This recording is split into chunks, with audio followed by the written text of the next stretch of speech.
Hey guys, what's up? This is RynoHorn18 here today, and if you're watching this video, it's probably up on Yeousch Recruits. So I want to give a big thanks to all the guys at Yeousch for putting this video up. And in this video, I'm going to be reading a scary story to you guys, and it's a kind of a series I have that goes on my channel, and it's where I basically just read a scary story right over the gameplay. And speaking of gameplay, this gameplay is of me using the MSR on Seatown, and it's a game of Drop Zone, and I really love Drop Zone. I always get consistently good scores when I play this game, and it's 38-11, so I hope you guys like that. And I was trying to decide whether to pick this gameplay or a striker gameplay that I had, and it was 66-16, and it was a really action-packed gameplay, but it was like 10 minutes long. So I jumped on the Yeousch chat and asked those guys what they would rather see, and most of them said the sniping gameplay, so I hope you guys enjoy this too. I'm going to be reading two scary stories to you guys, and the first one's called Drip Drip Drip. So you might want to grab your popcorn and stick around for a while. Here it goes. One night, a young girl, Lily Foster, is left alone for the night in her country house, while her parents drove out to town for a party. This was fine with Lily, especially since she had her faithful dog, Scout, protecting her throughout the night. She made herself something to eat and sat down at the kitchen table, turning on her radio to her favorite song. She was surprised to hear a news bulletin declaring that an avenged murder was on the loose. It is advised that people secure all windows and doors as a safety precaution. With her dog by her side, the young girl locked the front and back doors. She went from window to window and locked each of them at a time.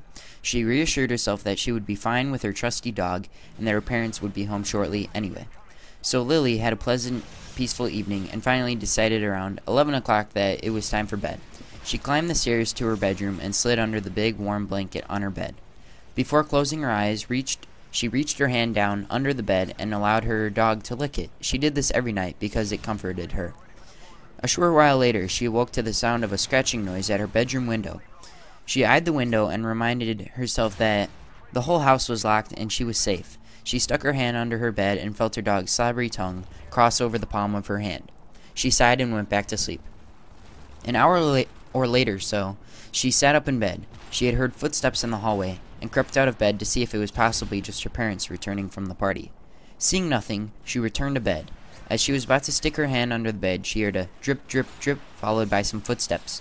She walked downstairs into the kitchen and secured the taps. That surely wasn't the source of the drip. She crept upstairs and climbed into bed. This is silly, she told herself. I'm probably just imagining things. She stuck her hand under the bed and felt the dog lick her hand. An hour later or so, she woke again. A little mad at this point, she jumped out of bed. The dripping wasn't coming from the kitchen, so it must be from the bathroom. She crept alongside the hallway and walked into the bathroom.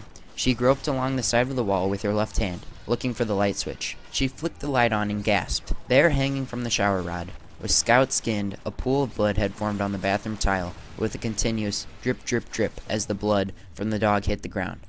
Something on the wall caught her eye. Written on the wall was a message in blood. Humans can lick too. Alright, so that was just a downright disturbing story.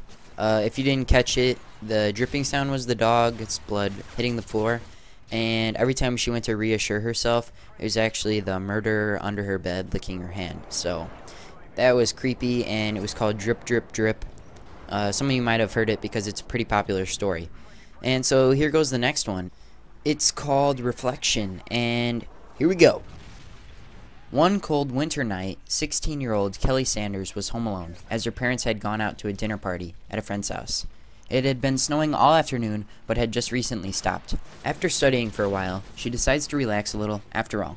She finally had the house to herself. She makes some popcorn, gets a nice warm fuzzy blanket, and snuggles under it to watch one of her favorite movies. In their lounge room, the television is positioned a few feet in front of the glass sliding door that leads to the patio in the backyard. By midnight, Kelly's parents are still not home, and she begins to feel a bit uneasy, but refuses to call them, for risk of sounding like she couldn't take care of herself. Suddenly, her eye catches a glint of light from behind the TV, and right there, just outside the glass door, was a crazy-eyed man, grinning maliciously at her, and holding a long, narrow blade in his left hand. Terrified, the girl panics, pulls up the blanket over her head, and grabs the cordless phone by her side. Kelly calls the police, and as luck would have it, there was a patrol car less than a block from her house. In a matter of seconds, 2 officers are on the scene and Kelly tells them about the armed man staring through the glass. The first officer opens the sliding door and looks around the area.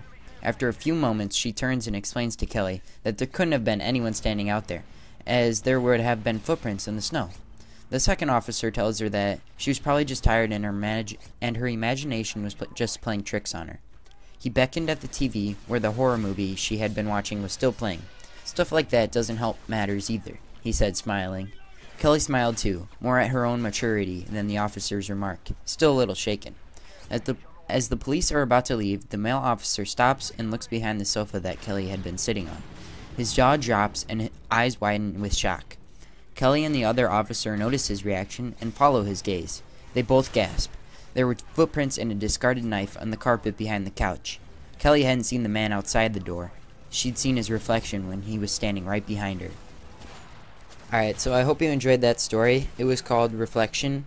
I had never heard of that one before I had read it, and so it was a pretty good one because it wasn't one of those scary suspenseful ones. It was the one that kind of like creeps you out after you like think about it for a little, because there's 2 different types of like scariness. There's one where you just get freaked out and you can't even think, and then there's the other one where you have to actually think about it a bit, and then you really start realizing that it was pretty creepy.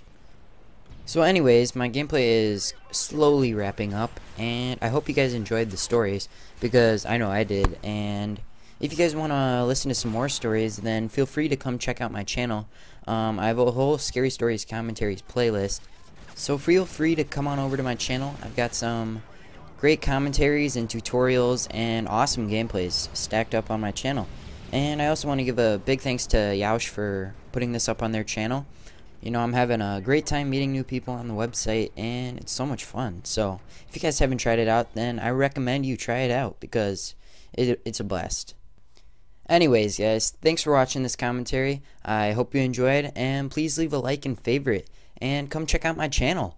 Alright, peace!